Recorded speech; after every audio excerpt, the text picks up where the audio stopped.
할렐루야. 예, 오늘은 고난주간 네 번째 날입니다. 목요일이죠.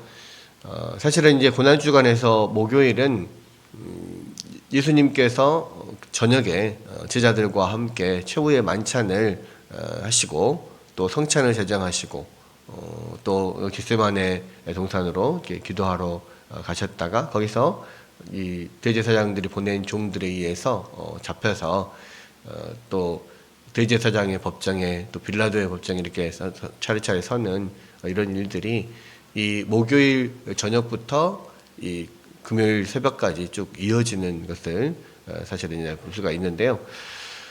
그래서 이제 금요일 내일 아침에 예수님이 십자가에 못 박히시게 되죠.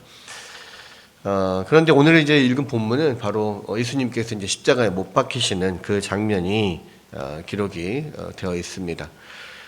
33절에 보니까 해골이라 하는 곳에 이르러 거기서 예수를 십자가에 못 박고 두 행악자도 그렇게 하니 하나는 우편에 하나는 좌편에 못 박혔다 이렇게 되어 있습니다.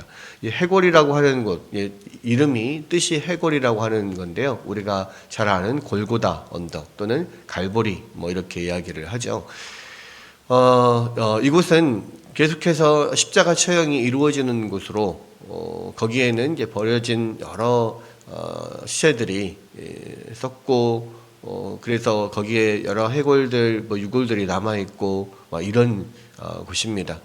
그곳에 예수님께서 두 행악자들과 함께 우리가 보통 강도다 이야기하죠. 좌편 우편에 있는 강도라 이야기를 하는데 그렇게 행악자들과 함께 예수님과 이 셋이 함께 한날 십자가에 못 박히는 것을 우리가 볼 수가 있습니다.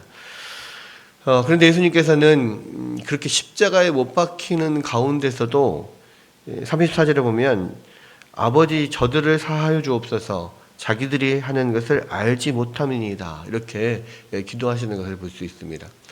사실 우리는 이 예수님의 십자가 사건을 이 책으로만 성경으로만 그렇게 대하기 때문에 어떤 그것들을 입체적으로 정말 정말 살아있는 그런 모습으로 이렇게 보기가 쉽지가 않아요. 사실은 이 십자가에 못 박히는 것은 인간에게 엄청난 고통을 줍니다. 그래서 상상도 할 수 없는 그런 고통을 주기 때문에 십자가는 그 당시에 십자가형이라고 하는 것은 입으로 꺼내기도 참 두려워했던 그런 형이고요. 이게 얼마나 고통스럽고 정말 그런 지독한 형이었냐면 십자가형은 아무나 십자가에 못 박질 않아요. 정말로 엄청난 흉악한 범죄를 저질렀거나 그 모든 사람들이 보고 경각심을 가질 수 있도록 그런 정치범들, 이런 반역자들, 이런 사람들에게만 십자가형을 주었던 그런 형입니다. 그래서 사실은 이제 이 십자가형은 많은 사람들에게 보여지면서 많은 사람들이 저런 죄를 범하면 안 되겠다. 라고 느낄 수 있도록 그렇게 보여지는 형이고요. 그래서 많은 사람들이 그 십자가 형이 있을 때마다 그 사람들이 나와서 그 십자가에 못 박히는 것을 봐야 합니다. 지금 예수님이 십자가에 못 박히는 것은 이 정치범으로서 반역자로서 가이사에게 반역을 한다라는 어떤 제목으로 사실은 십자가에 못 박히는 거거든요. 그러니까 이가 스스로 유대인의 왕이라고 칭하고 가이사에게 그 황제에게 반역한다라는 어떤 의미로 로마의 법상으로는 그 정도 돼야 사실 십자가에 못 박을 수 있는 겁니다. 그러니까 유대인들이 이 사람은 스스로 유대인의 왕이라고 하고 자기가 자칭 하나님이라고 한다, 하나님의 아들이라고 감히 인간이 되어서 신이라고 자칭한다라고 하는 제목을 내었지만 사실 그것만으로는 십자가에 못 박을 만한 제목이 아니다라고 계속 빌라도가 이야기를 했잖아요. 그래서 로마 법에 따르면 그거는 십자가형을 받을 만하지 않은 거예요. 그러니까 이 지금 빌라도가 예수님을 십자가에 내어줬을 때는 가이사에 반역하는 황제에 반역하는 그런 반역자라는 사실은 그런 제목으로 내어 주는 거거든요. 뭐 그런 정도 된 사람들이 받을 수 있는 것이고요. 그래서 그렇게 엄청난 고통이 따르는 그 십자가형이기 때문에 십자가에 못 박힐 때 정말 엄청난 고통 때문에 엄청난 비명을 지르고 막 그렇게 돼요. 우리처럼 여기서는 그냥 단지 십자가에 못 박혔다. 그리고 그 십자가 위에서도 예수님은 하나님 아버지여 저들을 용서해 주옵소서, 저들이 하는 짓을 자기들이 모릅니다. 이렇게 지금 이렇게 말씀을 하시니까 뭐 그런가 보다. 그냥 그렇게 말할 만하나 보구나. 뭐 이렇게 생각을 하거나, 내지는 인간적으로는 엄청난 고통을 받는 일이지만 예수님은 그래도 하나님이시니까 그런 고통이 많이 이렇게 그런 고통을 많이 느끼지 못하셨나 보다, 뭐 이렇게 생각할 수 있다는 말이죠. 그러나 전혀 그렇지 않습니다. 계속해서 말씀을 드리는 것이지만 예수님이 십자가에 못 박힐 때는 하나님으로서 못 박히는 게 아니고요, 완전한 인간으로서, 우리가 똑같은 인간으로서 십자가에 못 박히는 거예요. 왜냐하면 예수님이 십자가에 못 박히는 것은 자기 죄 때문에 못 박히는 게 아니잖아요. 우리 모든 인간들, 모든 인류의 죄를 대신 지시고 인간으로서 하나님 앞에 죄인의 대표로서 십자가에 못 박히는 겁니다. 그러니까 완전한 인간으로 십자가에 못 박히는 거예요. 그러니까 얼마나 그 고통스러운지, 정말 그런 인간들이 겪을 수 있는 가장 최악의 최고의 그런 고통을 똑같은 육체를 가지신 예수님이 십자가에서 지금 고통을 당하고 있는 거예요. 그때는 예수님의 신성이 어떤 부분도 드러나지 않고 나오지 않습니다. 그러니까 완전한 인간으로서 지금 십자가에 못 박히는 거기 때문에 우리가 끔찍하게 여기는 그런 고통을 예수님께서 지금 당하고 계시는 거예요. 예전에 그런 십자가에 관련된, 예수님에 관련된 그런 영화 중에 한 장면을 본 게 기억이 나는데, 그 영화에서 예수님이 이제 공생애를 시작하기 전에 미리 십자가를 못 박히는 장면을 보시는 게 나와요. 근데 거기에 십자가에 못 박히는 그 죄수가 그 십자가에 못 박힐 때, 뭐 우리는 성극 같은 뭐 이런 데서 볼 때 예수님이 십자가에 꽝꽝 못 박으면 뭐 이런 식으로 뭐 생각을 하잖아요. 그렇지 않습니다. 이게 얼마나 고통스러운지, 십자가에 꽝꽝 이렇게 못을 박으니까 그 죄수가 정말 그 영화관에서 영화를 보는데 그 영화관이 떠나갈 정도로 막 으아 막 이렇게 막 그 고통스러운 비명을 지르는데요. 정말 저게 맞겠구나, 이런 생각을 했었습니다. 정말 그런 엄청난 고통이 오는 와중에 똑같은, 예수님도 아마 그 예수님 주변에 같이 십자가에 못 박혔던 행악자들도 그런 고통의 비명을 질렀을 거예요. 그런데도 불구하고 예수님은 그런 고통을 인내하시는 거죠. 참으시고요. 그런 고통을 당하는 와중에도 하나님 아버지 저들의 죄를 용서해 주옵소서, 저들은 자기들이 하는 일을 모릅니다, 이렇게 기도를 하시는 거예요. 그게 얼마나 놀라운 일이고 얼마나 큰 은혜입니까? 사실은요, 자기가 고통당하고 자기가 막 힘들면요, 주변 사람들을 볼 수 있는 막 그런 여력이 없거든요. 그런 정신이 어디 있습니까? 아파 죽겠는데 지금 막 너무너무 고통스러운데.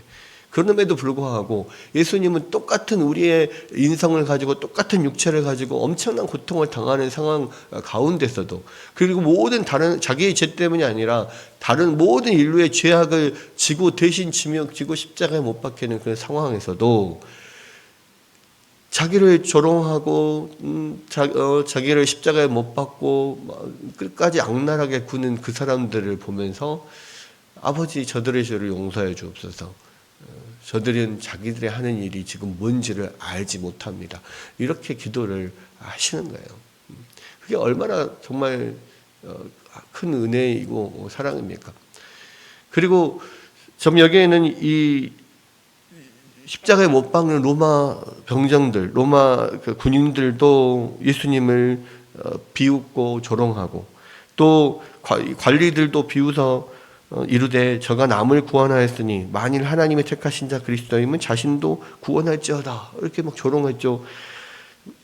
지금 십자가에 못 박는 군인들도 희롱하면서 신포도주를 주면서 네가 만일 유대인의 왕이면 너를 구원하라 이렇게 막 희롱합니다. 조롱합니다.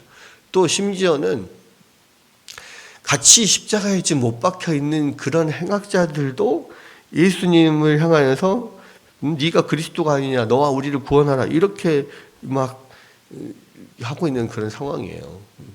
근데 참 이것도 이거는 사단의 참 역사구나라고 생각을 하게 되는데요. 그렇게 막 정말 악랄하게 비방하고 조롱하고 하는 그 모든 사람들 중에 심지어는 십자가에 못 박히는 사람조차도 예수님을 막 비방하고 네가 그리스도면 너와 나를 구원해라 이런 식으로 이야기를 했단 말이에요. 근데 아까 말씀드린 것처럼 지금 십자가에서 엄청난 고통을 당하고 있는데 지금 다른 사람 생각할 그런 겨를이 어디 있습니까? 내가 죽겠는데 물론 너무 힘들고 막 고통스러우니까 악에 받쳐서 막 그렇게 말할 수도 있겠지만 그런 정신없는 상황에서도 예수님 십자가에 못 박힌 예수님을 향해서 막 비방할 그런 정신이 있다라는 것은 사단의 역사라고밖에 사실은 저는 볼 수 없을 것 같아요. 그러니까 그런 가운데 막 모든 사람들이 십자가에 못 박는 군인이 거기서 보고 있던 관리들, 바리새인들, 제사장, 서기관들, 또 구경하는 사람들, 옆에 같이 달린 행악자들까지 예수님을 막 그런 비방을 해요. 그런 가운데서도 예수님은 그런 모든 고통과 그런 모든 비방과 그런 것들을 감내하면서 저들을 용서해 달라고 아버지께 기도를 하는 거예요. 어찌 보면 정말 내가 왜 지금 이 십자가에 못 박히는데 다 너희들 때문에 너희들을 위해서 내가 십자가에 못 박히는데 나를 그렇게 조롱하고 나를 비방해 화가 나실 수도 있을 거예요. 그런데 예수님은 그들을 긍휼히 불쌍히 여기시는 거예요. 그 마음 가운데 저들이 지금 저들이 하는 일을 모른다. 내가 왜 십자가에 못 박히는지를 저들은 모른다. 하나님 저들은 모릅니다. 그렇게 하면서 그들을 위하여서 내가 저들을 위해서 십자가에 못 박힌다는 사실을 저들을 몰라서 그렇습니다라고 예수님께서 하나님께 기도를 하는 겁니다. 여러분, 우리는 정말 그럴 때가 많은 것 같아요.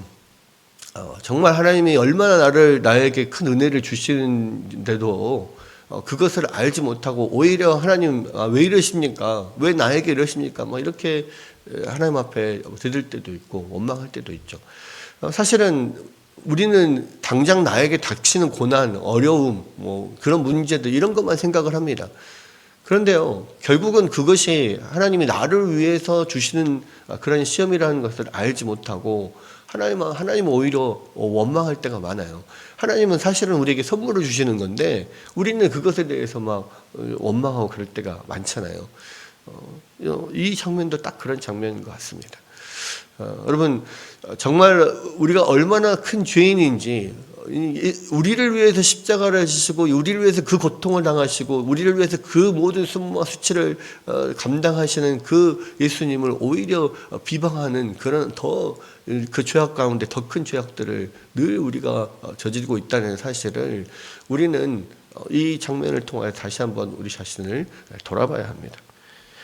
그리고 그런 가운데서 여기서는 한 행악자 중에 한 사람이 그 비방하는 행악자를 보면서 네가 꾸짖어서 이야기하면서 네가 동일한 정죄를 받고도 하나님을 두려워하지 않느냐라고 하면서 우리는 우리가 행한 일에 합당한 보응을 받는 것이지만 이분은 행한 일들 중에서 옳지 않은 것이 없다라고 막 이야기를 합니다. 그리고 예수님께 예수의 당신의 나라에 임하실 때 나를 기억해 주십시오라고 이야기를 하자 예수님이 내가 진실로 내게 이르노니 오늘 네가 나와 함께 낙원에 있으리라 이렇게 말씀을 하시죠.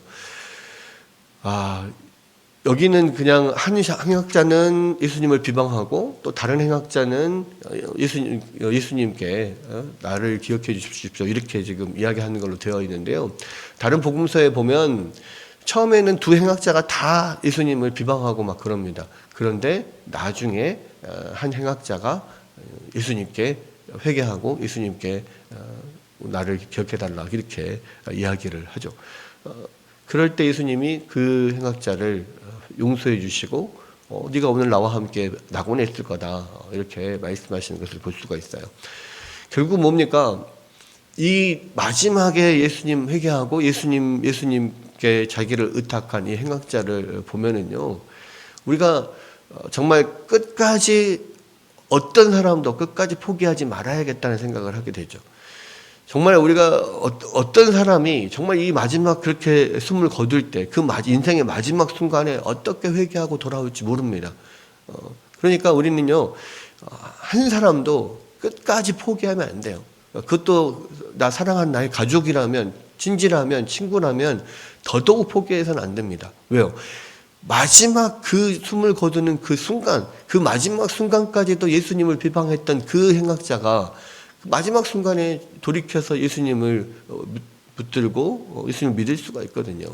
그런 일들이 우리 주변에서도 얼마든지 일어날 수 있다는 사실을 우리가 기억하고 우리가 정말 끝까지 그 마지막의 마지막 순간까지도 계속해서 그 사람에게 복음을 전하고 예수 그리스도를 믿도록 권하는 이것이 우리에게는 정말 필요합니다. 그 마지막 순간에 어떻게 그 사람이 예수님을 믿을지 모르기 때문에 특히 임종을 앞둔 분들 곧 돌아가실 분들 이런 분들에게 정말 끝까지 열심히 복음을 전하는 것 그것이 우리와 관계를 맺고 있는 그 사람들에 대한 우리의 책임이라고 생각이 됩니다.